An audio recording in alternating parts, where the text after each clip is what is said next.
Hi, my name is Vital Germaine. I happen to be a results leader. You're listening to ResultsLeader.fm. Being a thought leader is easy. Getting results is hard. This show is for the results leader who lives and dies by their results. Here is your host and Chief Results Leader, Jonathan Rivera.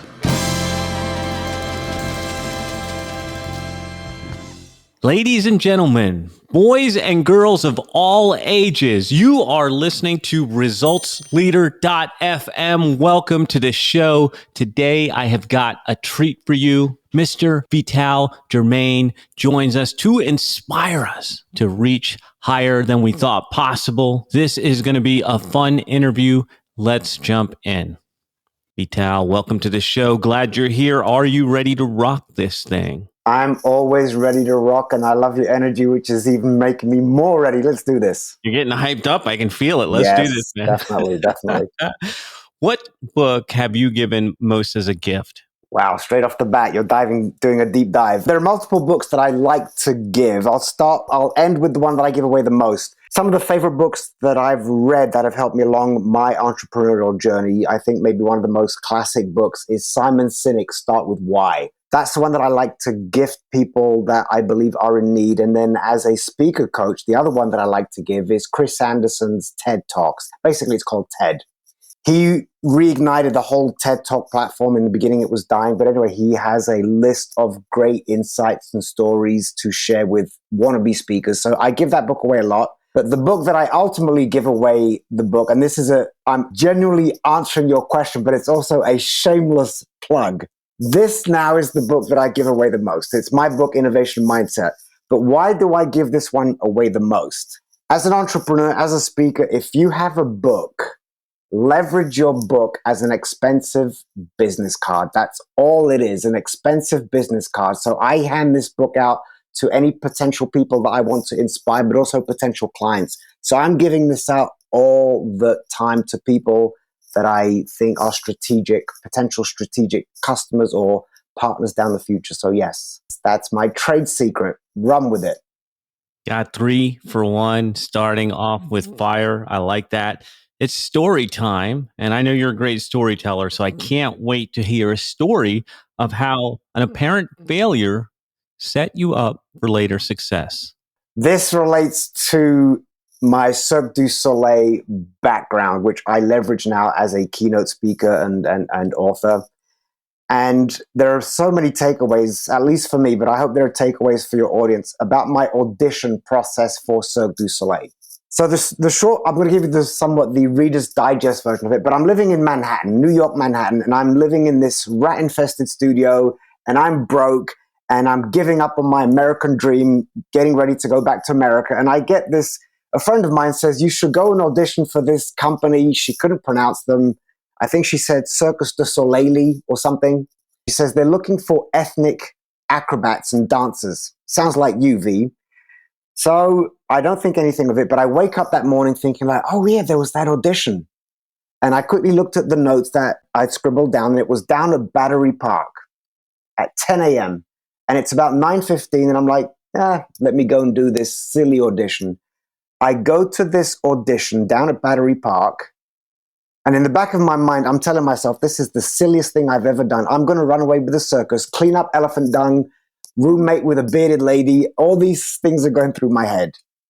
I begin the audition, and I'm intimidated because there are all the best performers in New York City Ballet, Alvin Ailey, Joffrey Ballet, they're all there. And then there's me, some guy from Belgium who's got a dream.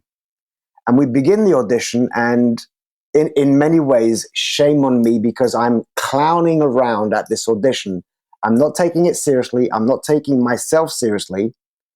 And then we reach the midpoint of the audition, and I'm like, hey, sorry, I got to leave. I've got a scholarship shift to take care of. I got to go.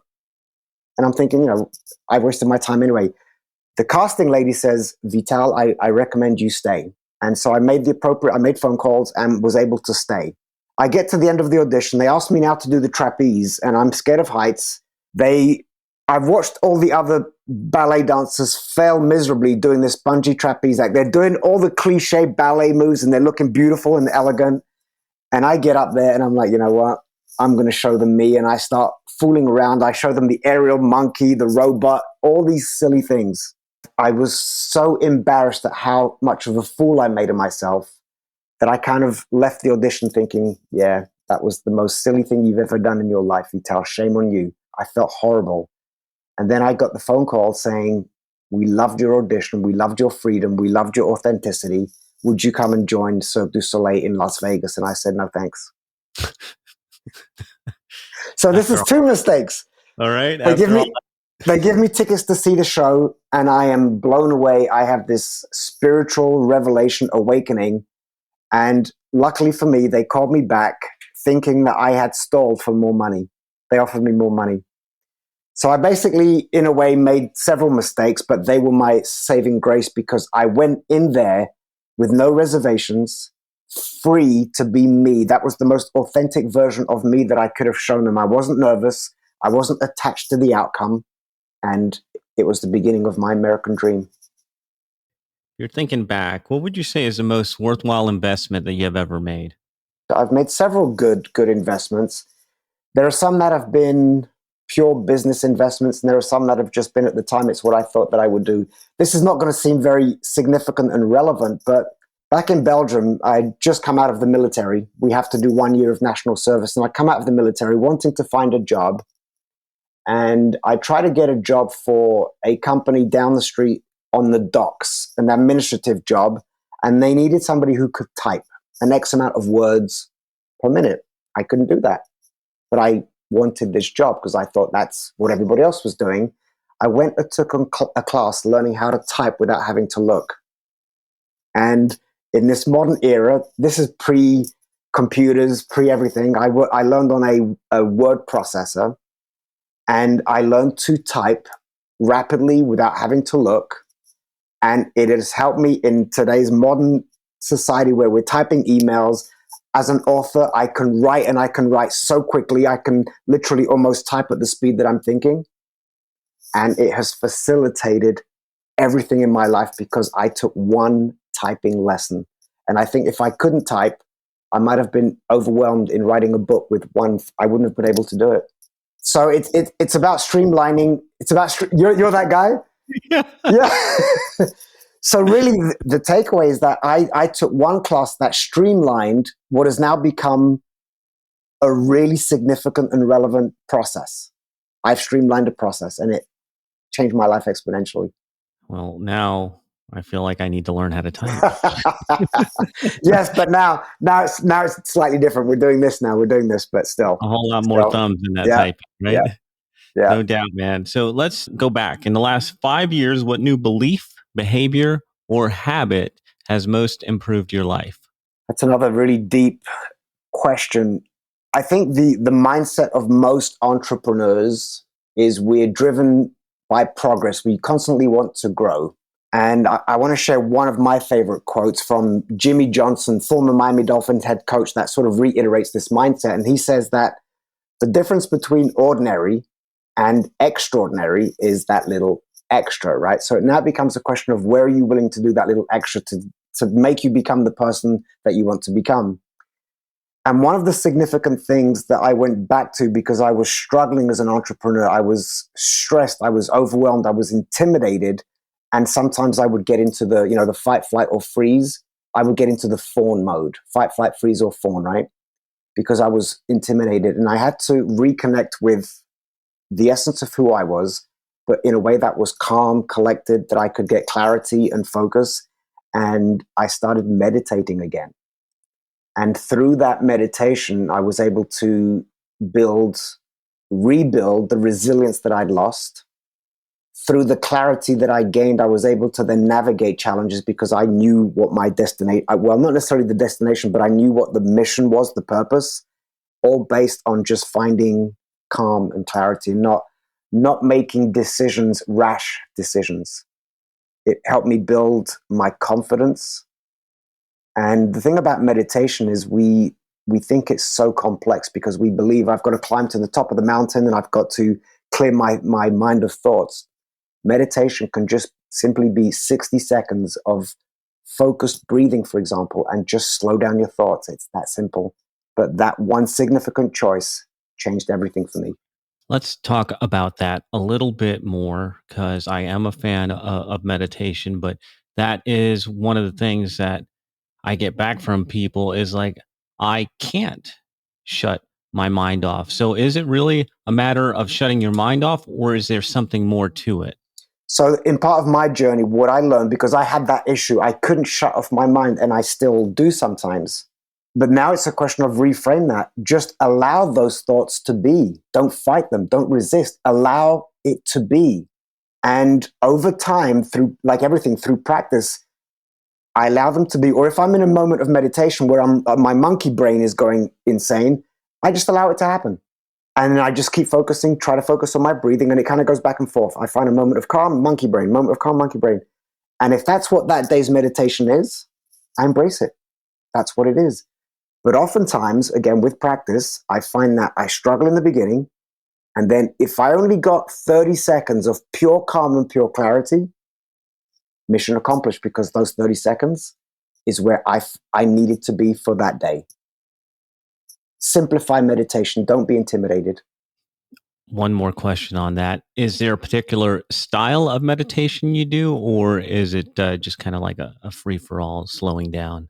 Depending on where I am, the situation. So I either use guided meditations. If anybody is somewhat of a beginner, I recommend, there are so many beautiful apps. I personally use Insight Timer. That's the app that I like. Guided meditations are going to help you in the beginning. There are times that I will simply go either in my backyard. I love to go out in nature. It reinforces the whole meditation thing. I will go out in nature. I take off my shoes, my socks.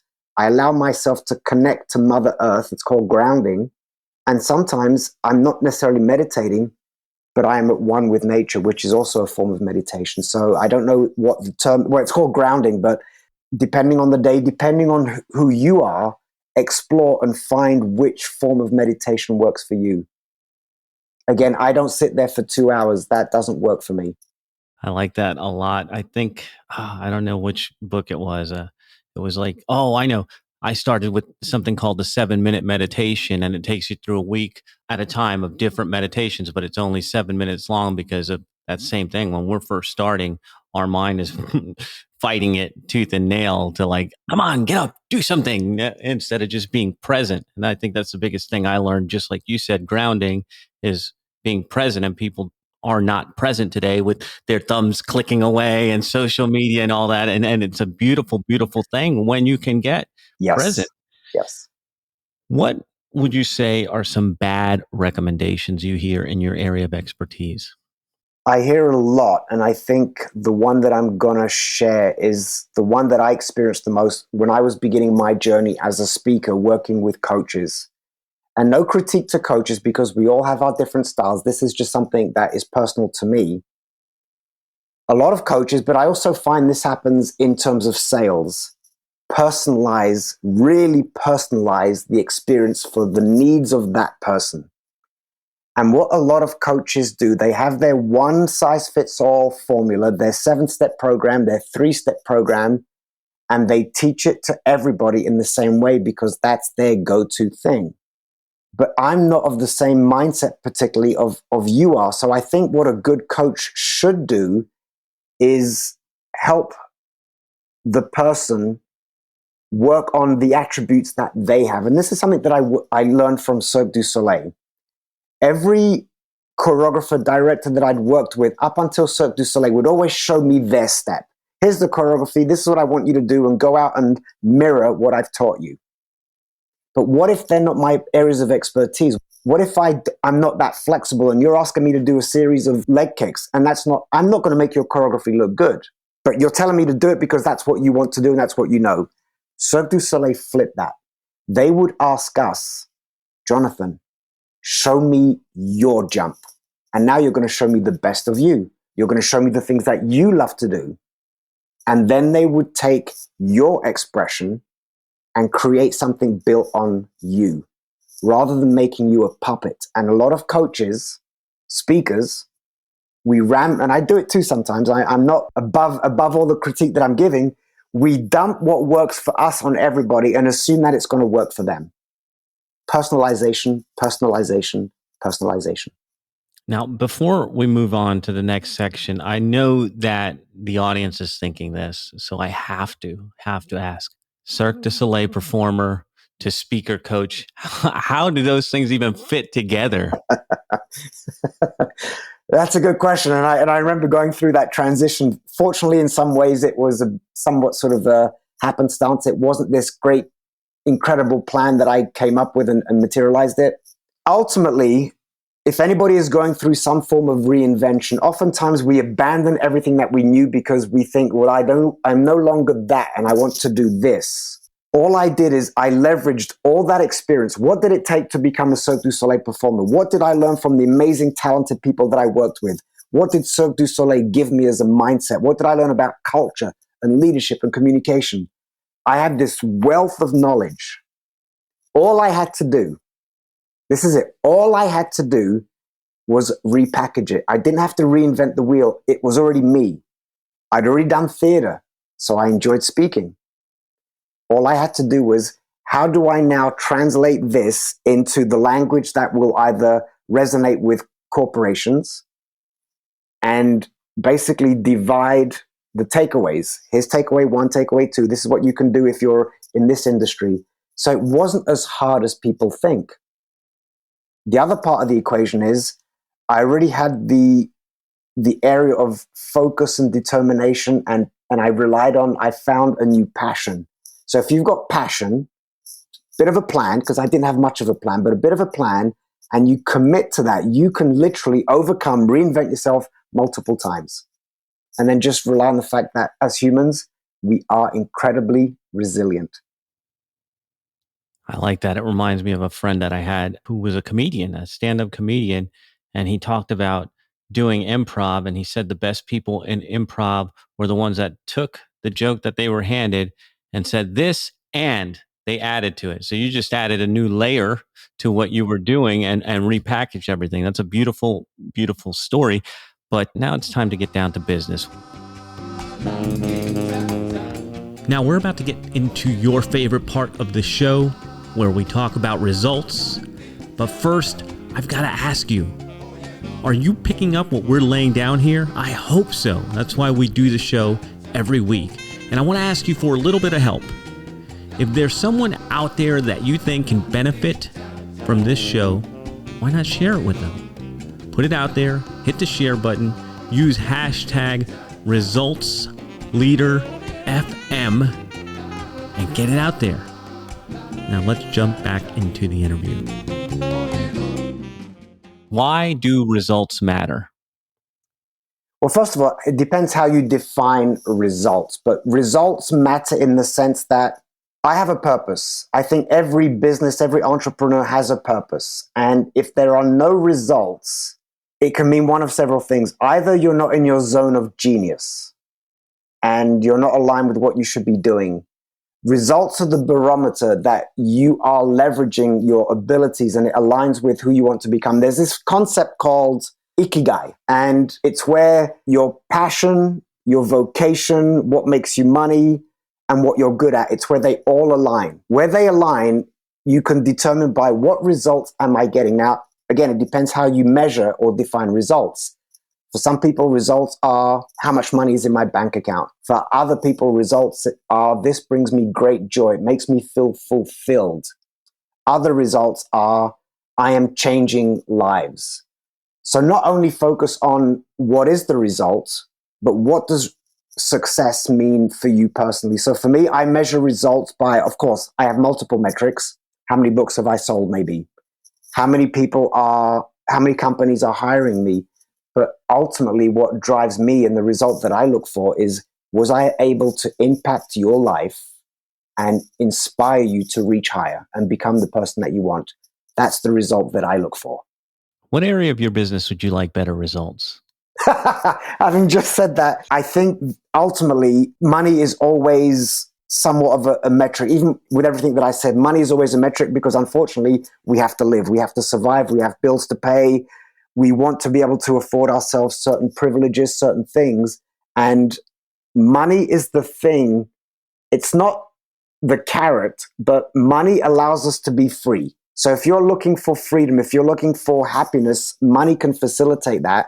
And so as a speaker, as an entrepreneur, I can't deny that I am aiming to make more money, which would translate literally to your question, more bookings, not just more bookings, more quality bookings, in the sense that I read a great book called $1 Million Consulting. And it's, in short, it's a gentleman who's working so hard, and he's making money, but he's losing touch with his family. And so there's the compromise of, well, what do I need to do to get all the money that I would like, but to have quality of relationships? Human connection is very powerful. And so ultimately it's a focus of finding, and I don't want to say work-life balance, because life isn't always like this, right? There are times we've got to work our asses off, and there are times we've got to spend quality time with friends, family, loved ones. And so ultimately I would like more of both that brings me the fulfillment, the joy, the sense of purpose. That's what I'm really looking for. More of that sense of purpose. So I had a friend who told me work-life balance is BS, but we can strive for work-life harmony. And I think that's what you're saying there. Yes, I love that. Work-life harmony. Thank you. Thank you for that. What results are you most proud of? I can't deny the Cirque du Soleil experience, because that was something, I like to believe I'm very ambitious. And of course, at the time that I left Belgium to pursue my American dream, I'd never heard of Cirque du Soleil. So we can't know what we don't know. But the fact, when I look back on life and I think, wow, I went from being once upon a time a very promising soccer player to somebody who lived in a small coastal town in Belgium with 15,000 people, to then go to New York, defy the odds, and run away with this amazing circus. It's an achievement that I don't know if I will ever reach that same level of like, are you kidding me? I get to do this with this amazing company. So it has to be running away with the world's most renowned, amazing circus. That's my biggest achievement. Any parting thoughts you want to share with the results leaders who are listening to us right now? I think maybe the most obvious takeaway that for me that I can share, it's not about money, it's not about success. I have found my greatest success is when I'm my most authentic self. And it's very hard to be authentic, in particular in today's society where we are so under pressure about what the Joneses are doing. Once upon a time, the Joneses were literally the people that lived next door to us. Now the Joneses are 7 million people that are on social media. And I suffer. They never go away. And so as a result of this external influence, we lose track of, well, who am I? Have I now become caught? I want to be that person, or I want to be that. And then we get lost because we're trying to be everybody. And my biggest moments of joy, satisfaction, happiness, success are when I tune it out and I'm being Vital. Going back to that audition, I'm being Vital. And yes, some people are going to misunderstand me.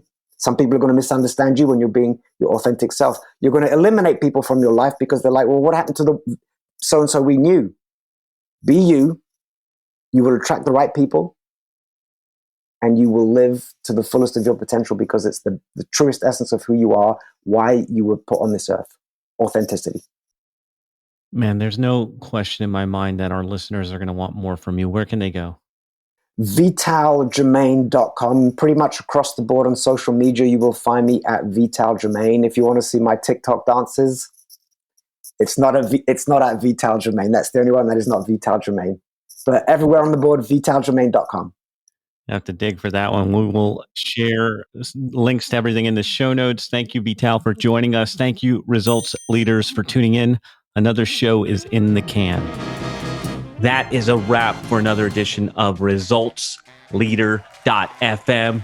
If you are out there getting results for your clients and you want to be featured on the show, go to ResultsLeader.fm now and apply to be on the show.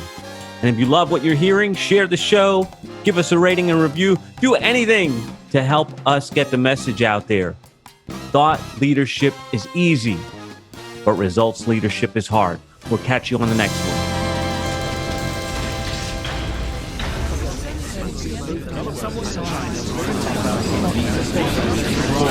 This program is brought to you by thepodcastfactory.com.